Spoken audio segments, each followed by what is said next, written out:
क्या आपको लगता है कैशबैक ऐप्स आपको फ्री पैसा दे रहे हैं? सच ये है कि फ्री कुछ भी नहीं होता। आपको लगता है आप जीत रहे हो, लेकिन असल में आप गेम के सिर्फ प्लेयर हो, विनर नहीं। आज हम बात करेंगे कैशबैक ऐप्स की असली कहानी, जो शायद आपने कभी नहीं सुनी। रियल डाटा के साथ कैशबैक का कॉन्सेप्ट सिंपल लगता है। आप खरीदो और आपको थोड़ा पैसा वापस मिले। Sounds amazing, right? लेकिन जो चीज हम इग्नोर कर देते हैं वो ये है कि ये एक प्लान्ड मार्केटिंग ट्रैप है। आपको लगता है कि आप स्मार्ट बायर हो, लेकिन एक्चुअली आपको स्मार्टली स्पेंड करने के लिए पुश किया जा रहा है। और इस ट्रैप का प्रूफ सिर्फ थ्योरी नहीं, मैं आपको रीसेंट फैक्ट्स और स्टडीज के साथ दिखाने वाला हूं। चलो पहले समझते हैं कि कैशबैक ऐप पैसा कैसे बनाता है। जब आप अमेजॉन, फ्लिपकार्ट, मिंत्रा, स्विगी, जोमाटो या किसी भी पार्टनर प्लेटफॉर्म से शॉपिंग करते हो, कैशबैक ऐप के थ्रू ब्रांड को एक कस्टमर मिलता है। ब्रांड के लिए ये कस्टमर वैल्यूएबल होता है, इसलिए वो ऐप को एक कमीशन देते हैं। एग्जाम्पल के लिए, अगर आपने 1,000 रुपए का ऑर्डर किया तो ब्रांड शायद कमीशन के रूप में 30% देता है, यानी 300 रुपए। ऐप उसमें से एक हिस्सा आपको दे देता है कैशबैक के नाम पे, जैसे 30-40 रुपए। बाकी का पैसा ऐप अपने पॉकेट में रखता है। ये मॉडल इतना प्रॉफिटेबल है कि 2024 के एक मार्केट रिपोर्ट के अकॉर्डिंग इंडिया का cashback and rewards market annual double digit growth कर रहा है और अगले कुछ सालों में ये $1 बिलियन इंडस्ट्री बन जाएगा। अब बात करते हैं इन ऐप्स के सबसे डेंजरस टूल की, साइकोलॉजी। आपने नोटिस किया होगा, कैशबैक ऐप्स आपको स्क्रैच कार्ड्स देते हैं, स्पिन द व्हील गेम्स या लेवल्स अनलॉक करने का ऑप्शन देते हैं। ये सब चीजें आपके ब्रेन को डोपामिन का बूस्ट देती है, जो एडिक्शन क्रिएट करता है।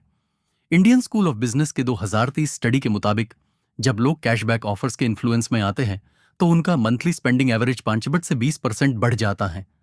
मतलब कैशबैक के चक्कर में आप ज्यादा खर्च करते हो, और ये एग्जैक्टली वही है जो ब्रांड्स चाहते हैं। और सोचो, कभी कभी कैशबैक अमाउंट इतना छोटा होता है कि वो आपको लगता है अरे बस ये ही तो है, लेकिन आप खर्च करते हो 10 गुना ज्यादा उसको लेने के लिए। कैशबैक का एक हिडन साइड है जो शायद आपको पता नहीं। ज्यादातर केसेस में कैशबैक इंस्टेंट नहीं मिलता, पेंडिंग रहता है 30, 7 या कभी 90 दिन तक, ताकि आप रिफंड या कैंसिल ना करो। और ये भी रियलिटी है कि बहुत सारे कैशबैक एक्सपायर हो जाते हैं।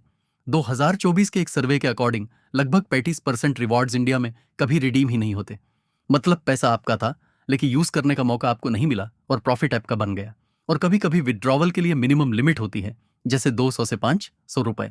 मतलब छोटे छोटे कैशबैक एक्यूमुलेट होते हैं, लेकिन जब तक लिमिट कंप्लीट होती है कुछ एक्सपायर हो जाता है। कैशबैक ऐप्स का असली गोल्ड माइन पैसा नहीं, आपका डेटा है। ये ऐप्स ट्रैक करते हैं कि आप क्या खरीदते हो, किस वक्त खरीदते हो, किस कैटेगरी में इंटरेस्ट है और किस ब्रांड से लॉयल हो। फिर ये डाटा ब्रांड्स को बेच देते हैं ताकि आपको और टारगेटेड एड्स मिल सकें।